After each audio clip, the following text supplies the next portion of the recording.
apa yang dilakukan dukun manten ini terasa ganjil. Calon pengantin ini menatap putri yang berubah. Jadi wajah putri itu saat merias saat itu seperti nenek-nenek, kedua tangannya itu gempal dan putih. Jadi sekelebatan berubah menjadi hitam, keriput, dan kukunya runcing-runcing.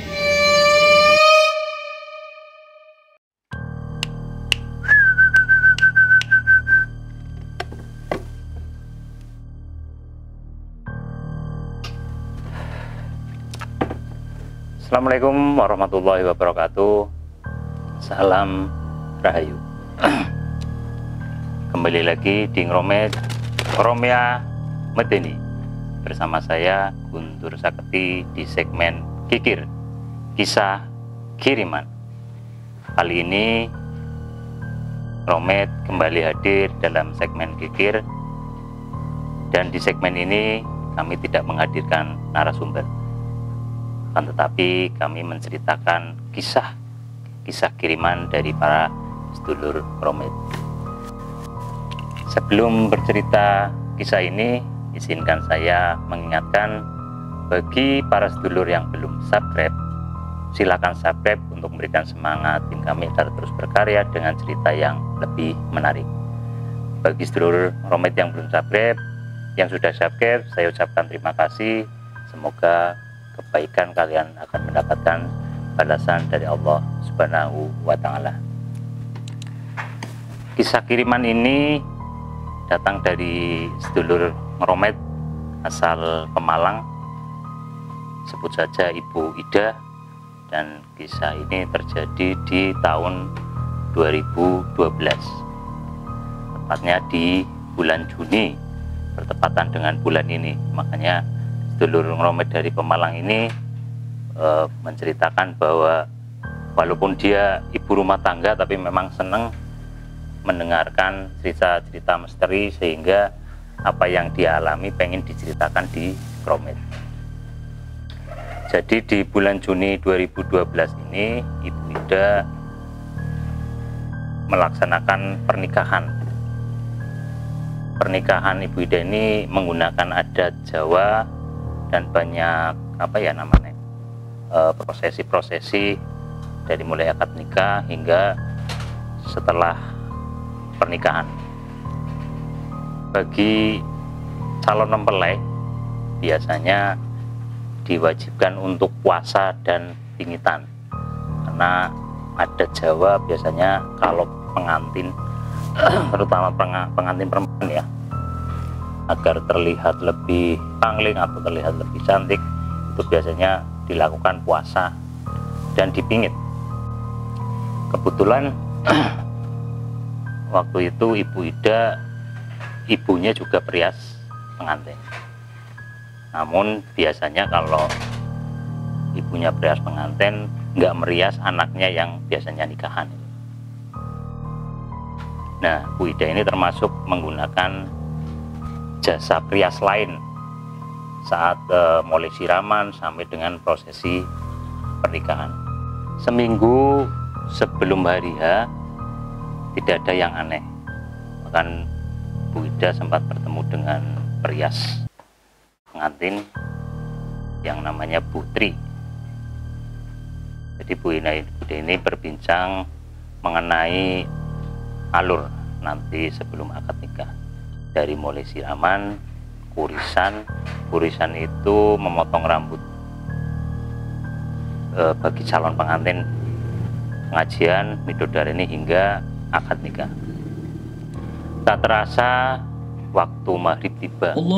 Yang awalnya biasa saja, ketika Ibu Ida dan ibunya izin untuk ikut sholat.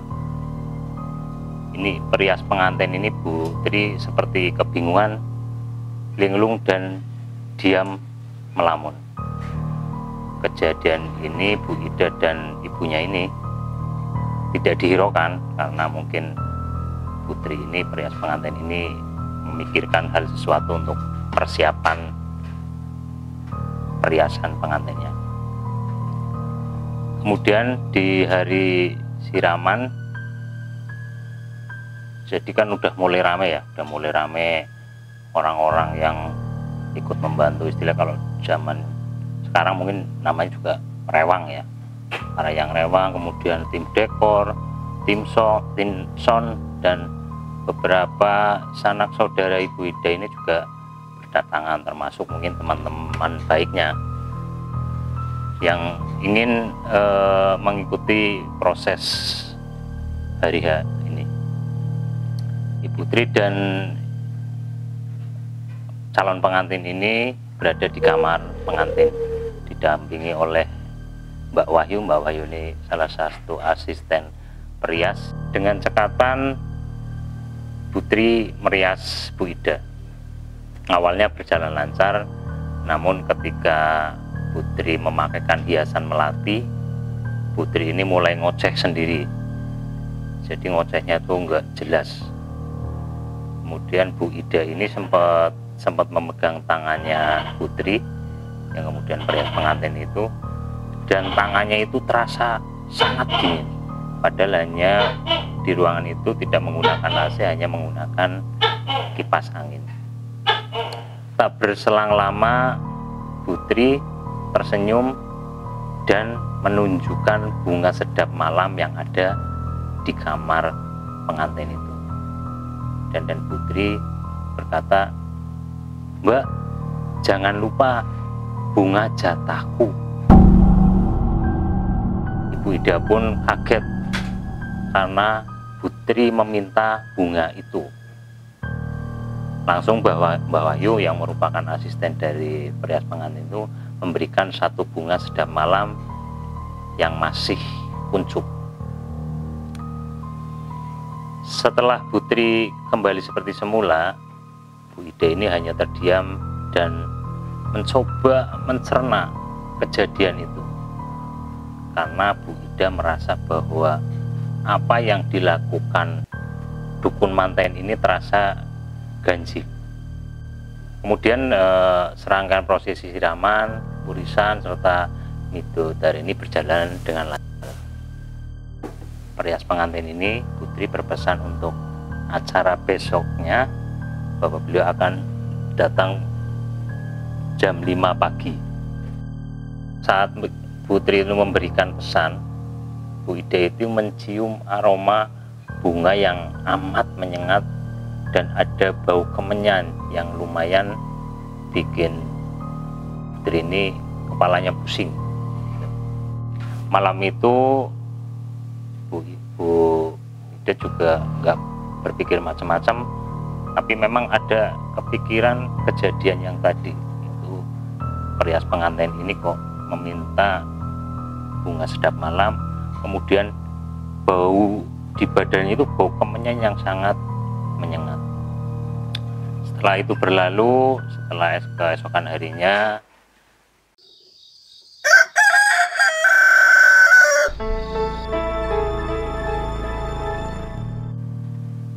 calon pengantin ini bangun jam 4 pagi, dan ada kejadian aneh saat calon pengantin dan ibunya calon pengantin ini kan tidur di satu kamar. Tiba-tiba tas koper yang milik perias pengantin ini terbuka dengan sendirinya. Bahkan kejadian itu hanya calon pengantin dan ibu calon pengantin ini yang melihat. Tak lama kemudian ibu memanggil bapak calon pengantin, dan bapak menyuruh calon pengantin ini, Bu Ida dan ibunya, untuk sholat berjamaah di kamar. Hawa dingin mencekam, sangat mencekam. Setelah selesai sholat, kembali seperti semula. Kebetulan calon pengantin dan ibunya ini memiliki kepekaan dalam hal mistis, dan bapaknya calon pengantin menyampaikan kalau dirasa berat, bilang jangan lepas dari sholawat. Jadi untuk terus bersolawat agar hal-hal negatif yang ada tidak merasuki dari calon pengantin. Kondisi mencekam kembali terjadi saat putri yang perias pengantin ini mulai merias wajah si calon pengantin. Sesaat sebelum merias calon pengantin, putri ini meraih kedua tangan dari calon pengantin dengan nada gemetar dan sempat mengucapkan, "Duh, cah ayu, jangan putus Al-Fatihah dan ayat kursi. Ibu sekuat tenaga menahan untuk hari ini." Calon pengantin ini menatap putri yang berubah. Jadi wajah putri itu saat merias saat itu seperti nenek-nenek, kedua tangannya itu gempal dan putih. Jadi sekelebatan berubah menjadi hitam, keriput, dan kukunya runcing-runcing. Kemudian calon pengantin ini mencoba menutup mata dan terus membaca Al-Fatihah, dan keadaan itu semakin singit sewaktu putri merias wajah pengantin ini. Tawa tangis sendu terdengar sayup-sayup di telinga calon pengantin ini karena selama proses merias putri meminta untuk memejamkan mata. Jadi calon pengantin ini sesekali juga mencuri-curi pandang ke putri karena kondisinya itu ada beda dengan putri yang sebelumnya. Kemudian ada bau yang kental sekali, bau kemenyan yang pekat kuat di seluruh kamar ini berbau kemenyan yang luar biasa. Padahal tidak ada yang menyalakan menyan, hanya beberapa kembang, ada kembang melati dan kembang sedap malam yang di kamar itu. Bahkan di luar kamar hanya ada bau pewangian ruangan, tidak ada yang memang menyalakan kemenyan. Calon pengantin ini merasakan dingin, kemudian merasakan ngeri, takut saat dirias oleh Putri ini. Setelah 1 jam dirias, Mbak Wahyu yang tadi asisten ini kemudian masuk, tapi Mbak Wahyu ini juga seakan-akan tahu bahwa kondisi perias pengantin ini ada hal-hal yang ganjil. Jadi Mbak Wahyu ini kemudian menggenggam tangan putri, buat diambilnya bunga sedap malam yang sedari tadi ada di saku putri. Jadi mungkin karena sudah terbiasa kondisi perias pengantin ini seperti ini, sehingga asistennya juga sudah sadar bahwa ada hal yang aneh saat putri ini merias. Tak ada orang lain kecuali Rewang, karena yang sudah banyak yang sudah berangkat ke masjid untuk prosesi pernikahan, dan Bu Tri ini duduk lemas, dan Mbak Wahyu dengan cekatan menggantikan baju calon pengantin, baju kebaya untuk akad. Setelah akad dan tidak ada gangguan, seakan semuanya kembali normal. Di hari kedua, hari resepsi, Bu Ida dirias oleh ibunya.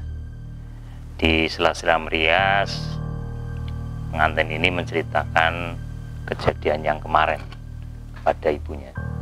Ternyata bukan cuma pengantin yang mengalami hal ganjil, bapak dan ibunya pun merasakan saat bersalaman dengan perias pengantin, dan bahkan saat prosesi panggih kemarin itu, kedua orang tuanya ini mencium bau kemenyan saat mendekat di tubuh putri. Bahkan ada salah satu keponakan pengantin yang menangis saat melihat putri. Ini memang kondisi yang ganjil. banyak yang merasakan hal-hal aneh pada dukun manten ini. Singkat cerita, Putri dan suaminya datang, berjalan sesuai dengan keinginan hingga saat pengantin memasuki waktu zuhur, ada hal aneh yang kembali terjadi. Kala itu suami Bu Ida pun merasakan ada hal-hal aneh. Jadi saat turun dari pelaminan untuk masuk ke rumah, karena ada sesi foto di situ, dan saat sesi foto tiba-tiba Bu Ida ini merasakan ada yang menarik sanggul melati. Jadi di sanggul itu ada melati dan Bu Ida ini merasakan ada yang menarik kuat ke belakang, sehingga Bu Ida ini langsung pingsan. Setelah sadar, Bu Ida melihat ada sosok perempuan berbaju putih berdiri di antara Putri dan suaminya dengan pandangan khawatir. Perempuan ini yang tadi digambarkan ini berwajah keriput dan memperlihatkan tangan yang hitam dan keriput. Saat melihat Putri pun ini tersenyum, tapi senyumnya berbeda dari biasanya. Jadi senyumnya ini bikin merinding, dan entah ada yang menyadari atau tidak ya kondisi saat itu. Setelah kondisi Bu Ida ini kembali pulih dan orang-orang mulai keluar untuk menyambut tamu, Bapak Bu Ida ini yang sedari tadi itu di depan pintu terus berdoa mendatangi Bu Ida dan suaminya. Dan Bapak ini menyampaikan, "Mbak, diam dulu, nanti Mas yang di luar untuk menemui teman-temannya, biar baju putih pergi juga." Jadi kata-kata baju putih ini membuat Bu Ida juga berpikir, apakah itu yang mungkin dilihat dirinya saat tadi berada di setelah bangun dari pingsan. Ini yang membuat Bu Ida juga terus, apakah tadi yang disampaikan Bapak ini sosok itu atau mungkin yang lainnya. Tapi singkat cerita, kemudian acara pun selesai, dan 3 hari kemudian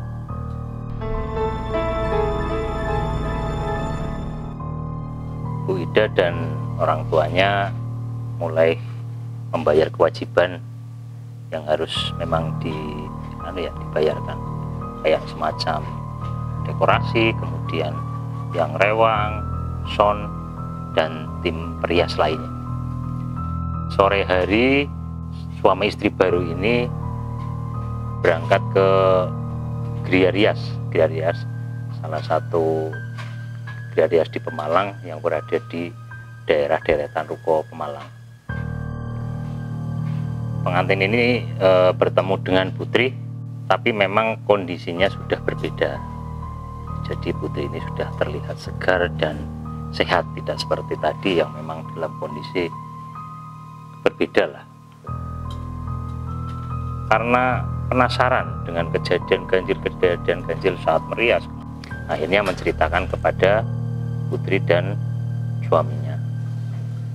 Seakan paham dengan apa yang terjadi, Putri akhirnya bercerita bahwa Putri ini 2 minggu sebelum acara merias pengantin di Bu Ida, dia itu merias juga di daerah terpencil. Selepas pulang dari tempat itu, Putri merasa seperti ada yang nempel di badan, ada makhluk gaib yang memang ikut di Putri. Bahkan ketika merias pengantin itu, Putri merasa berat dan ngantuk, kondisi hawanya itu ngantuk terus. Bahkan setiap malam sebelum merias dan pas acara paginya merias itu, Putri mimpi ada seorang wanita berbaju putih minta dirias dengan bunga sedap malam yang di tangan sosok itu. Dan setiap terbangun dari tidurnya, Putri ini merasa memang ada bau kemenyan. Jadi bau kemenyan itu tidak hanya dirasakan pada saat tadi prosesi pernikahan kemudian merias, tapi Putri juga merasakan ada bau kemenyan di rumahnya. Akhirnya selang 1 hari setelah resepsi di tempat Bu Ida ini, suaminya memanggil seorang ustadz untuk meruqyah Putri. Kemudian usut punya usut, perempuan itu biasa disebut kuntilanak. Nah, kenapa sampai nempel di Putri? Karena tanpa sengaja Putri ini nyeletuk di hati. Dia menyampaikan bahwa ada pohon besar, apakah ini rumahnya Mbak Kunti pada saat merias di tempat yang terpencil itu. Setelah prosesi ruqyah itu, Putri merasa badannya kembali pulih dan normal, bahkan kucing yang di rumahnya mau mendekatinya lagi karena sebelumnya memang dia sangat galak dengan Putri saat ditempeli sosok kuntilanak ini. Kemudian semuanya kembali normal dan acara prosesi pernikahan juga berjalan normal, tidak ada halangan suatu pun. Dan inilah cerita dari sedulur Ngomet yang ada di Pemalang. Dan cerita-cerita terkait dengan rias pengantin ini memang banyak hal-hal mistis, karena rias pengantin sendiri ya mitosnya berbau wangi, sehingga banyak kejadian-kejadian yang memang di luar akal sehat. Demikianlah sedulur Ngomet, cerita kiriman dari sedulur Ngomet di Pemalang. Dan jangan lupa subscribe, like, dan komen video-video kami. Terima kasih. Assalamualaikum warahmatullahi wabarakatuh. Salam Rahayu.